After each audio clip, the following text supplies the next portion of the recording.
Eh bien, salut à tous et à toutes, on se retrouve pour les news de la semaine. J'ai failli me vautrer en disant ça. Et alors, déjà, sur les sorties du samedi, bon, il n'y a pas grand-chose, hein, de toute façon, il n'y a pas eu grand-chose d'annoncé. On a le set armé Séraphon à 170 euros. Franchement, 170 euros, vu tout ce qu'il y a, c'est pas déconnant. On a le livre en édition limitée, un slan, 10 monteurs, 10 Horus. Bon, c'est vraiment pas... Et les cartes.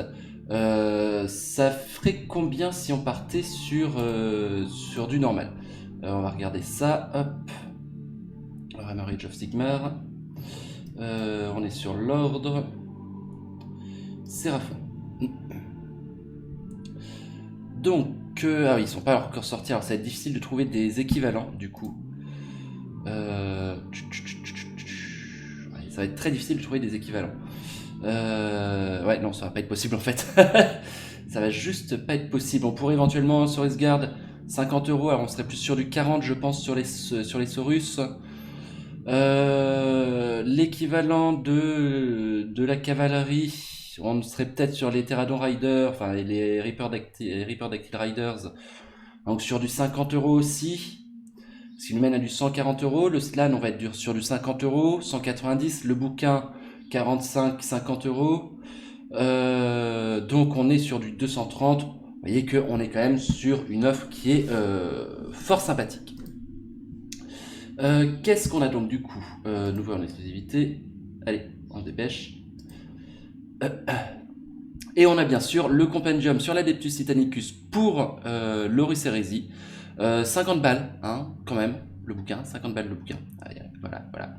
Bon, c'est un gros bouquin. On est dans les prix standards. À voir si ça vous tente. Moi, au final, je pense que je ne vais pas le prendre. Voilà pour les news de la semaine, hein, sur les sorties. Sur les sorties, il n'y avait que ça. Petite semaine. Donc, on part maintenant sur les previews du dimanche. Donc, du lundi en l'occurrence, puisqu'on est lundi.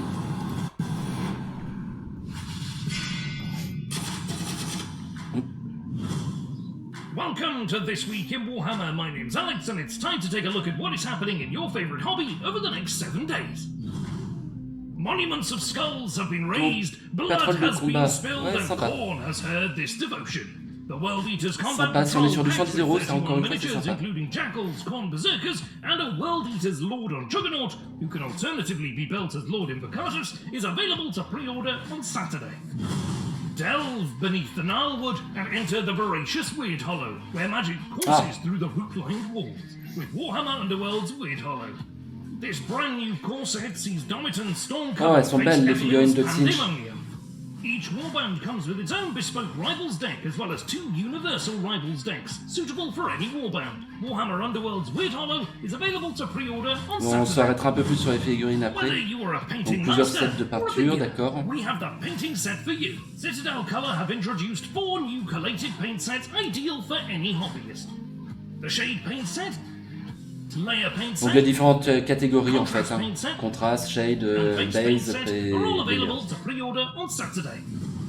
Spruce up the battlefields of Middle-earth and get ahead of your competition with the Middle-earth strategy battle game Amon Hen Fallen Head Statue, available to pre-order from Forge World on Friday. From the Black Library comes Rogel Dawn, the Emperor's Crusader by Gav Thorpe, which is returning in German in hardback and ebook, while Stormcaller by Chris Wright returns in audiobook. Both are available to pre-order from Black Library on Saturday. This week on Warhammer Plus, Battle Report sees et après on part sur du Warhammer Plus. Donc voilà, la bataille classique. Encore une fois, on n'est pas sur des grosses annonces cette semaine. Alors, il y a la Combat Patrol quand même des World Eaters qui est plutôt sympa. On a 10 Jackal, 20 j'ai l'impression Berserker de Khorne, c'est ça? 20 Berserker de Khorne et un seigneur sur Juggernaut ou qu'on peut aussi monter en Lord Invocatus, bien entendu. Ça il l'avait pas montré. Donc Made to Order, donc des anciennes figurines. Donc on a Horus, on a Typhon, on a ça c'est comment il s'appelle déjà, des Thousand Sons, le premier capitaine. Merde, je sais plus. Ça c'est Karn, je crois, Fabius Bile.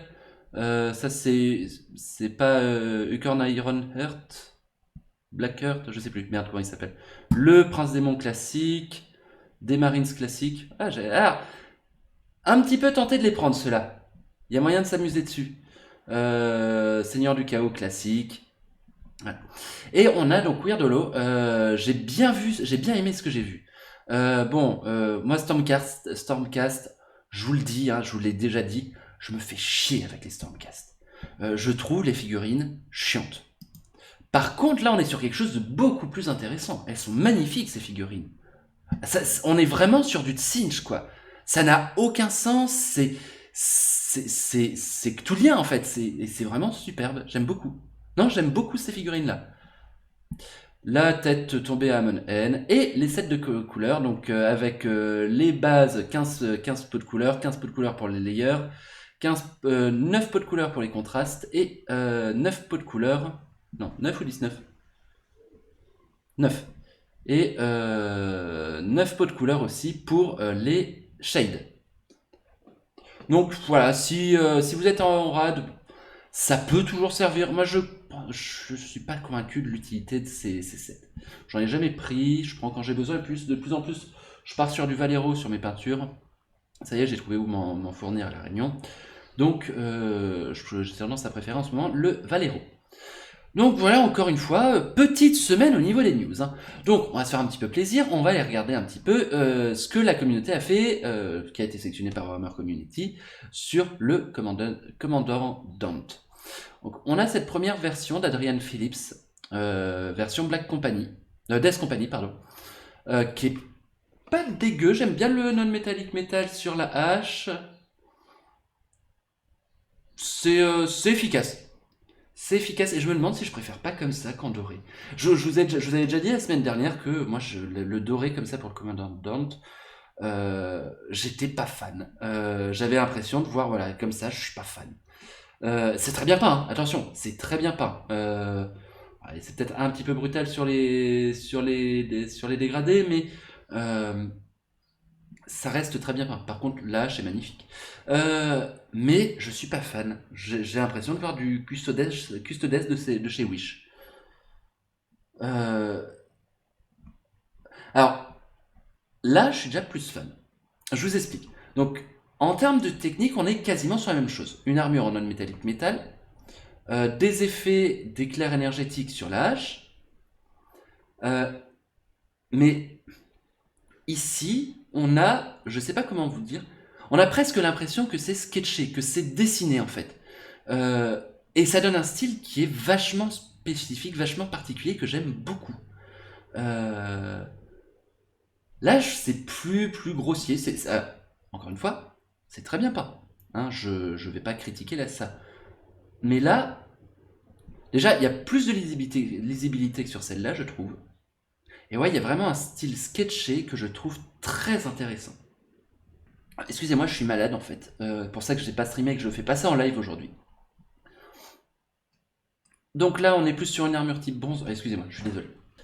La hache est toujours sympa, hein, les petits effets sur la hache, sur les réacteurs dorsaux, sur les yeux aussi. J'aime bien par contre ce qu'ils ont fait avec le fuseur qu'il a en main.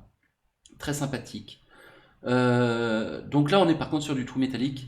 Un peu violent peut-être sur les lavis, je trouve. Mais plutôt sympa. Un petit tyrannide, hein, parce que bien entendu. Là, voilà, typiquement, c'est très bien peint, c'est maîtrisé, c'est propre. Mais je m'emmerde. Je suis désolé, hein. Je suis désolé pour Garfi. C'est superbe ce qu'il a fait. D'un point de vue technique, j'ai rien à dire. C'est propre, c'est maîtrisé, Je m'emmerde sur cette figurine. Je sais pas comment vous expliquer ça. Déjà, celle-là, je la trouve plus intéressante. Alors la hache, on s'emmerde un peu par contre. Hein. La hache, on est un peu sur du service minimal. Encore une fois, attention, hein, à chaque fois, je dis oui, on s'emmerde. C'est maîtrisé, c'est très beau. Hein. On est quand même à chaque fois sur des peintres de grand talent. Il n'y a aucun souci là-dessus. Mais en plus, c'est vrai que là, je ne vais pas parler de la peinture, mais du sculpte. Je comprends pas cette pose. Je comprends pas cette pose. Il est en train de faire quoi? Il décolle, il atterrit, il saute, je comprends pas ce qu'il fait. Ça n'a aucun sens. Ah, le traitement de l'or est intéressant. J'avais jamais vu ce traitement de l'or. En fait, je crois que c'est avec ça que j'ai du mal. Cette figurine toute dorée. Euh, c'est lourd. Je trouve ça très lourd en fait. Ça fait bling bling. Pour ça que j'aimais bien la version d'S Company. Et donc là, on a par contre un très joli effet sur la hache. J'arrive pas à savoir ce que j'en pense de celle-là. C'est une proposition originale, ça c'est vrai. Un peu pâteux sur le blanc, notamment au niveau du visage, je trouve. Ou alors c'est la photo qui rend mal, mais pas convaincu par la hache. Je trouve que l'effet de lumière est pas logique. Pourquoi est-ce que c'est plus éclairé en bas qu'au-dessus? Genre, je suis pas forcément convaincu par l'effet de lumière. Peut-être un peu simple au niveau de la technique en fait. La proposition est originale, mais manque peut-être de technique pour que ce soit pour qu'il y ait un effet wow. Regardez par exemple le socle, c'est pas mal peint, hein, mais on est sur du très basique au niveau de la technicité. Voilà, là encore, je suis désolé, je m'emmerde là-dessus. En plus, pour le coup, là, la cape, enfin la jupette, c'est un coup de rouge et puis c'est marre. Hein. Même l'or, j'ai l'impression qu'il y a un coup de la vie, enfin un coup d'or, un coup de la vie, peut-être un petit réo à certains endroits, mais je trouve ça pas assez travaillé. Le socle est bien, j'aime bien le socle. Là, ça j'aime bien. Là, on part dans du grimdark. Là, on part dans du grimdark doré, certes, mais du grimdark quand même. On a du coup davantage de teintes qui viennent réchauffer la figurine. Regardez, de ce côté-là, on a presque un OSL rouge. De l'autre côté, on a un OSL bleu qui est très bien maîtrisé d'ailleurs. Il est magnifique cet OSL. On est sur des teintes beaucoup plus désaturées, ça agresse pas l'œil.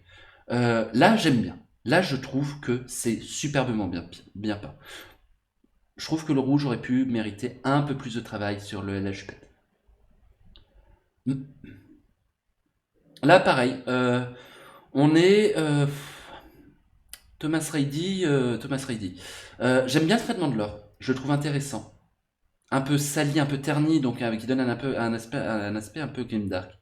Par contre, je suis pas fan du tout de la hache. Encore une fois, hein, je rappelle que les peintres qui font ça, ils ont des délais très courts pour envoyer leurs photos à Games Workshop. Enfin, ils font ça dans des délais très courts. Du coup, forcément, tout ne peut pas être chiadé. Bon, là, tout est magnifique. Hein.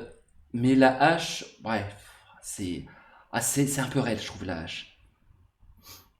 Alors, là, on a une présentation, on a une proposition qui est vachement intéressante. L'armure bleue comme ça, elle est chouette, elle est chouettos. Ça marche plutôt pas trop mal. Je suis pas fan du rouge du pistolet. Pour moi, il aurait pas fallu partir sur le même type de rouge que le manche de la hache ou la jupette. Peut-être quelques inscriptions sur les sauts de pureté, ça aurait été sympa aussi. Là, ça fait un peu vide. Là, le rouge, il tranche un peu avec le reste, je trouve. Mais l'ensemble de la proposition est sympa. En fait, elle me donne un sentiment de pas fini, cette figurine. Elle est chouette. Elle pourrait être wow. Sur la hache, ça aurait pu être plus travaillé, des inscriptions sur les sauts de pureté, plus de travail sur le rouge du flingue. Mais la proposition est vachement intéressante. Et donc, bah voilà, on a fait le tour. On a fait le tour. Je suis pas emballé par cette figue. Franchement, je l'ai déjà dit plusieurs fois, hein, vous allez me dire que je me répète et c'est peut-être vrai, mais clairement, je suis pas emballé par cette figue. Cette figue, je la trouve pas logique. Je la trouve clairement pas logique, cette figue. Enfin bref, voilà, on a fait un peu le tour des news. Alors, il y avait d'autres choses, hein, d'autres petites choses sur la page Warhammer Community. On va pas s'attarder dessus, mais je vous laisserai aller voir si ça vous intéresse. On a les nouvelles règles de terrain pour la V10 qui sont sorties. Nouvelles règles sur les transports pour la V10. Les règles pour les Saurus, pour les Warriors Saurus, guerriers Saurus, pardon. Et voilà à peu près, ouais, c'est ça. Voilà à peu près ce qu'on peut dire sur les news de la semaine. Donc vous voyez là en ce moment on est un peu sur une période de calme chez Games Workshop. Ça fait 2 semaines de suite où ils nous font pas des grosses annonces, pas des grosses sorties. Bon, il y avait eu Lionel Johnson et le scandale du site qui plante au bout de 2 minutes. Mais à part ça, pas grand chose de nouveau. Si vous êtes joueur Seraphon, moi je vous conseille de foncer sur la boîte d'armée, c'est une excellente affaire, je pense. On n'a pas encore les prix des figurines individuelles, enfin des unités individuelles, mais je pense qu'on doit se situer dans l'ordre de 230-240 euros si on prenait séparément. Voilà, donc c'est tout pour moi, c'est tout pour cette semaine. J'espère que cette petite vidéo vous aura plu. Si c'est le cas, n'hésitez pas à lâcher un petit pouce bleu, un petit commentaire, et moi je vous retrouve très vite pour un nouvel épisode des news de la semaine. Salut, bye bye.